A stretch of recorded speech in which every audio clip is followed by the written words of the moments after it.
Ba'zi erlar kun bo'yi ko'cha-ko'yda yurib, ahli ayoli farzandlarini oldiga borganda telefonidan boshini ko'tarmaydi. Vaholanki er oila ahlini tarbiyasiga mas'ul edi. Ularga ham vaqt ajratishi, ularning haqqini ado qilishligi kerak edi. Hammamiz kasalligimiz tan olaylik. Uyga kirgandan keyin darrov olyapmiz, telefondan bo'shamayapmiz. Facebookda to'xtatsak, Telegram kelyapti, uni to'xtatsak, eng oxiri juda bo'lmasa televizorda yoqyapmiz. Boshdan oxirigacha kanaliga olib chiqquncha kecha tugaydi. Bolalarimiz bizni telefonda ustida katta bo'lyapti ko'rib.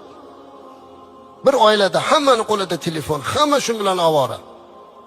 Hech bo'lmasa bir haftada o'sha bir kunini oilada bir qasd qilib, yakshanba dam olish kunida hamma telefonini o'chirib bir joyga qo'yib qo'yamiz. Telefonsiz hayot qilamiz deb aytaylik. Eslaymiz u otalarimizni nima uchun eslab, onamizni eslab nimaga yig'laymiz? Chunki bir dasturxon ustida turib ular hayotlarini gapirib berardilar.